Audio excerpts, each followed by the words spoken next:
now. Before we even unzip a single bag or look at a packing list, I want to take you somewhere with me. I want you to close your eyes and imagine it's 3 o'clock in the morning, over the middle of the Atlantic Ocean.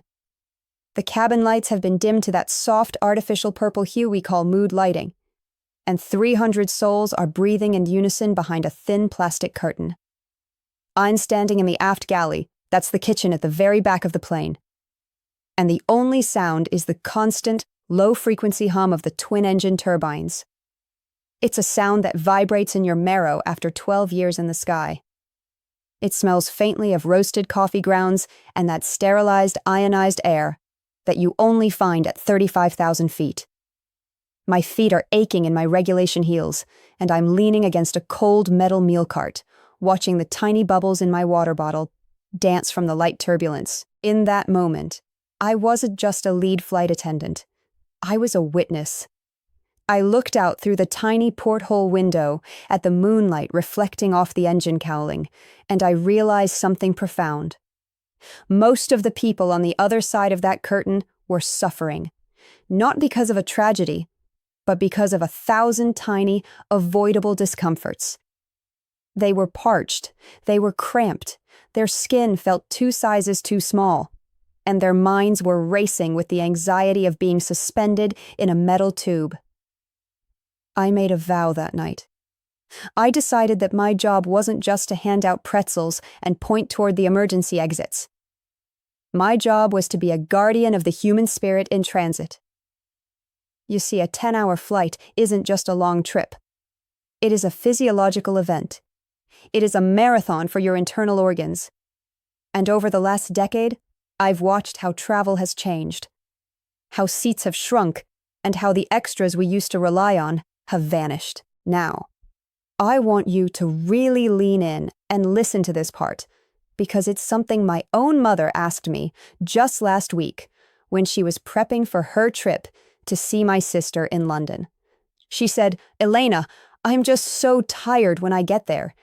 Is it just because I'm getting older?" And I looked her in the eyes and said, "Mom, it's not you, it's the environment. And that is why we are here today. I'm going to share the 9 items that don't just sit in my bag, they protect my peace. These are the tools that allow me to walk off a 14-hour shift from Hong Kong, looking and feeling like I just stepped out of a spa. And I want that same grace for you. To understand why we pack what we pack, we have to talk about the history of the space you're sitting in. You might remember the golden age of flight. I certainly heard the stories when I started my training. Back then, flying was an event. The air was humidified differently, the seats were thick wool, and there was a sense of ceremony.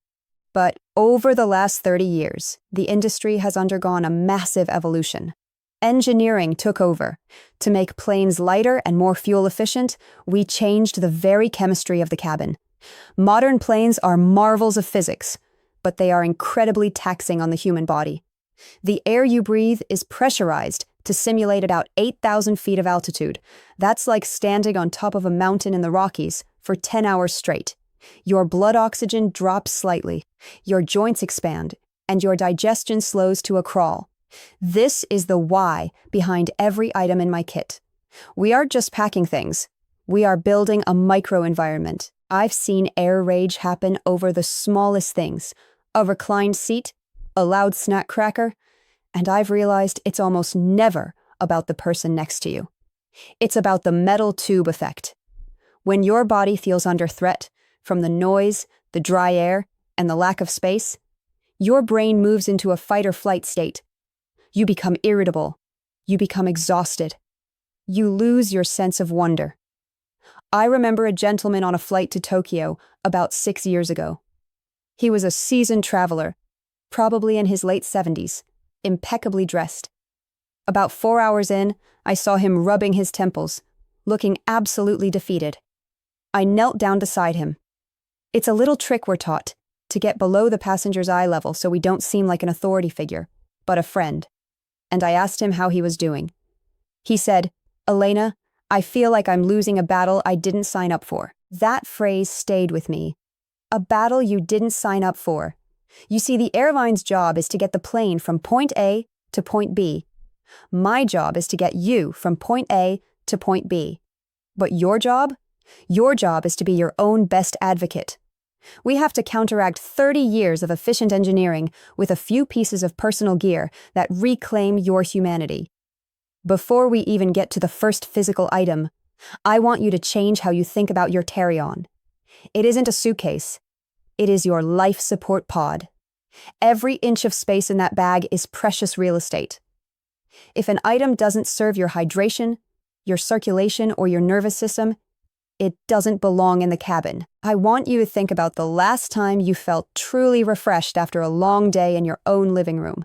You had your favorite chair, the right temperature, and a sense of control. When we step onto that aircraft, we give up our control to the pilots and the mechanics. But inside your seat, within that 18 inches of width, you can still be the master of your domain. So as we move through these 9 items, I'm not just going to tell you what to buy. I'm going to tell you how to use them to rebuild that living room feeling at 35,000 feet. Because believe me, after 12 years of watching people struggle, I know that the difference between a trip and a journey is found in the bottom of your bag. Now, let's talk about the very first thing that goes into my bag, and I don't mean a plastic bottle from the airport newsstand. I'm talking about a high-quality vacuum-insulated flask. To understand why this is my number one, we have to look at the surface layer. You're told to drink water because the air is dry. Simple, right? But as a veteran of the galley, I can tell you the airline's secret is much more calculated. You see, the humidity in a standard cabin hovers around 10% to 15%. To put that in perspective, the Sahara Desert sits at about 25%. The airline engineers actually prefer this bone-dry air because moisture is the enemy of metal. High humidity in the cabin leads to condensation on the inside of the fuselage, which causes corrosion and adds weight to the aircraft. Every drop of water we breathe out is a potential maintenance headache for them. So they keep you in a desert to keep the plane light and rust-free. They'll offer you a tiny 4-ounce plastic cup every 2 hours, but that is a survival ration, not a hydration strategy. The travel consultant's strategy for a senior traveler is what I call the hydration anchor. You don't wait for the cart. The moment you clear the TSA checkpoint, you find a filling station. Now let's pause there, because my mother always asks why the TSA is so obsessed with her knitting needles and her water. The TSA, or the Transportation Security Administration, was born out of the Aviation and Transportation Security Act, signed in November 2001. Before that, airport security was often handled by private contractors, sometimes the same folks who provided the janitorial services. The TSA changed the manifest of travel. That's the official list of passengers and cargo, turning security into a federalized, standardized shield. They introduced the 311 liquid rule, not just to be difficult, but as a direct response to liquid explosive threats. It changed the architecture of our terminals forever. So, once you pass that blue uniform line, you fill your flask with room temperature water. Why room temperature? Because at high altitudes, cold water can shock your slowing digestive system. You sip, not gulp, every 15 minutes. By having your own anchor, you aren't at the mercy of the flight attendant's schedule or the turbulence that keeps our carts locked in the galley. You are maintaining your own internal humidity, while the airline protects its aluminum wings. Moving down from the throat to the feet, we come to item number 2, medical-grade compression socks. On the surface, people think these are just for swelling. But the airline's secret is that the cabin environment is designed for a standard passenger, usually modeled as a 180-pound male in his 30s. The seat pitch, the footrests, and the cabin pressure are all calibrated for a body that recovers quickly. The airlines know that sitting for 10 hours causes blood to pool in your lower extremities, a phenomenon we call stagnation, but their priority is density over destiny. They need to fit as many seats as possible, which means your legs are often locked in a 90-degree angle, cutting off the natural vein pump of your calf muscles. The travel consultant's strategy is to put these on before you leave for the airport. Don't wait until you're on the plane struggling in a tiny lavatory.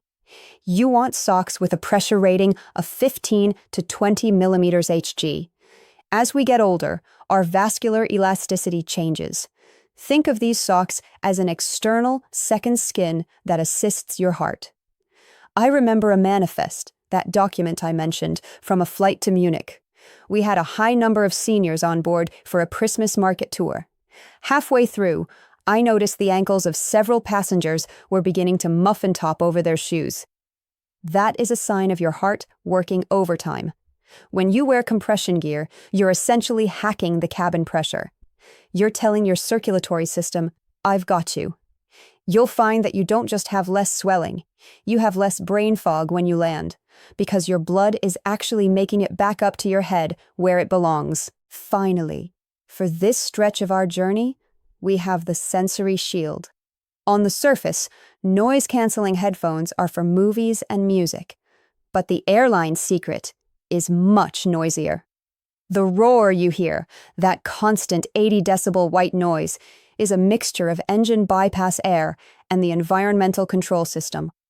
Airlines don't fully soundproof cabins because insulation is heavy and weight equals fuel costs. They've discovered that white noise actually masks the sound of other passengers, so they let the roar remain to give you a false sense of privacy. However, that noise is a physiological stressor. Your brain interprets that constant low-frequency vibration as a threat. It keeps your cortisol levels high. It's why you feel vibrating even after you get to your hotel. The travel consultant's strategy is to use over-ear, active noise-canceling headphones. Even if you aren't listening to anything, you are creating a quiet room for your nervous system. Now, I've had passengers tell me, "Elena, I don't want to be rude and block out the world." I tell them what I told my own brother. Protecting your ears is protecting your energy. When you look at the flight manifest, you'll see crew rest periods. Do you know what we do the second we go on break? We put on our shields. We know that silence is the only way to survive a 12-year career in the sky. If you want to arrive at your destination with the mental clarity to find your luggage and navigate a foreign terminal, you must silence the metal tube. Use the headphones to signal to your body that it is safe to downshift. When you lower the decibels, you lower your heart rate, and suddenly, that 10-hour flight feels like a quiet afternoon in your favorite reading nook. Let's imagine Mr. Miller, a 72-year-old flying down to Florida for his grandson's graduation. He's a gentleman of habit. Breakfast at 7 o'clock in the morning, lunch at noon. But today, the gate agent at O'Hare announces a mechanical delay. Then, a crew rest swap. By the time Mr. Miller boards, he hasn't had a real meal in 6 hours. He's leaning on the jet bridge wall, feeling a bit muzzy in the head. He gets to his seat, and the flight attendant says, "Sir, we had a catering mishap. We only have the snack boxes for purchase." I see Mr. Millers every single day. They trust the system to feed them, but the system is built on just-in-time logistics that fail the moment a snowstorm hits. This brings us to our surface layer. Always pack your own protein-dense snacks. But the airline's secret is a bit more cynical. Most airlines have switched to buy on board or ultra-processed meals because they stay shelf-stable longer. These meals are loaded with sodium, often 30% more than a ground-based meal, to compensate for the fact that your taste buds lose nearly 30% of their sensitivity in pressurized cabins. They are essentially feeding you salt bombs that cause your feet to swell and your blood pressure to spike. The travel consultant's strategy for Mr. Miller would be my rule of 3. 3 distinct snacks. A handful of raw walnuts for brain health, a piece of hard fruit like an apple, and a high-quality protein bar. These aren't treats. They are fuel to keep your insulin levels from cratering during a delay. Now, listen closely, because this is the bonus advice that keeps you out of the medical kit. If you take medication, especially for blood pressure or thinning, you must never, ever put it in your overhead bag. I once had a passenger, much like Sarah, who we'll meet in a moment, whose bag was gate-checked because the bins were full. Her heart medication was in that bag. When we were diverted to an alternate airport due to weather, she was stuck on the tarmac for 4 hours without her pills. I had to call Medlink, our ground-based doctors, while she was panicking. Always, always keep a 24-hour supply of your life-sustaining meds in your pocket or your small personal item under the seat. The airline might lose your luggage, but they should never be allowed to lose your health. Now, contrast Mr. Miller with Sarah. Sarah is 68, vibrant, and headed to a wedding in Tuscany. She's dressed beautifully in a light linen suit because it's 85 degrees at the airport. She boards, feeling fine, but 2 hours in, she's shivering. She asks for a blanket, and I have to give her that thin, scratchy polyester square that's been wrapped in plastic. She spends the next 8 hours miserable, her muscles tensing up against the cold, arriving in Italy with a stiff neck that ruins her first 2 days of vacation. The surface layer is simple: bring a wrap. But the airline's secret regarding cabin temperature is fascinating. We keep the cabin at approximately 68 degrees Fahrenheit. Why? Because medical research shows that passengers are less likely to faint or suffer from hypoxia-related syncope in a cool cabin. Warm air, combined with lower oxygen, makes people pass out. So we keep it like a refrigerator for safety. The travel consultant strategy is what I call the cashmere shield. A large, high-quality pashmina or wool rack. Unlike a jacket, it can be a blanket, a lumbar pillow, or a hood to block out light. Beyond the cold, there's the dryness. For my seniors, this is vital. Your tear ducts produce less moisture as you age, and the cabin air will literally suck the hydration out of your corneas. I've seen Sarah's arrive with eyes so red and irritated, they thought they had an infection. It was just aviation eye. My bonus tip? Use preservative-free artificial tears every 3 hours, even if you don't feel dry. And if you wear contacts, take them out. Switch to your glasses the moment you board. Your eyes will thank you when you're trying to read those foreign street signs in Tuscany. Let's go back to Mr. Miller.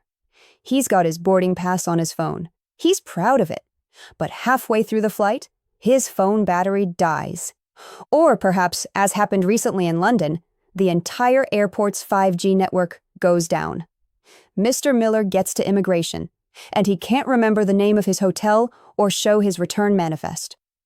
He's sent to a secondary screening room, confused and tired. The surface layer: print your documents. The airline's secret: airlines love digital because it reduces touch points. They don't have to hire agents to print things for you. But their systems are fragile. If the manifest, which, as we discussed, is the sacred list of every soul on board, isn't syncing with the gate, everything grinds to a halt. The travel consultant's strategy: a physical, plastic journey folder. Inside, a printed boarding pass, your hotel address in the local language, and a photocopy of your passport. Here is a secret tip for navigating the gate. If you have a connecting flight that is tight, don't just hope the computer handles it. Write your connecting flight number and gate on a 3x5 index card and keep it in your pocket. When you land and you're feeling rushed, you won't have to fumble with a phone. You can show that card to any staff member, and they can point you in the right direction instantly. It removes the tech anxiety that spikes your blood pressure during transit. Finally, let's look at the sleep architecture. Sarah tries to sleep by leaning her head against the cold window. But every time the person in front of her moves their reading light, or the galley light flickers, she wakes up. By the time she reaches Florence, she hasn't had a wink of REM sleep. The surface layer: use an eye mask. The airline's secret: we use mood lighting, those blues and pinks, to manipulate your circadian rhythm so you're easier to manage. If we want you to wake up for breakfast, we turn on the bright sunrise yellows. We are effectively hacking your brain's melatonin production to fit our service schedule. The travel consultant's strategy: get a contoured eye mask, the kind that looks like little cups for your eyes. This allows you to blink and doesn't put pressure on your eyelids, which can cause blurred vision when you wake up. Since we're talking about rest, let's talk about silent safety. Even while you are sleeping, you need to move. I tell my seniors to perform the alphabet with their ankles every hour they are awake. Trace the letters A through Z with your toes. This simple movement engages the soleus muscle in your calf, which acts as a secondary heart, pumping blood back up. I've seen people arrive with economy class syndrome, DVT, simply because they slept for 6 hours straight without moving their feet. Don't be a statue, be a gentle, moving passenger. Now, we come to the hygiene vault. On the surface, this is just a small pouch with a toothbrush and some wet wipes. But the airline's secret is something they never put in the glossy brochures: the turnaround time. To keep ticket prices low, planes are kept in the air as much as possible.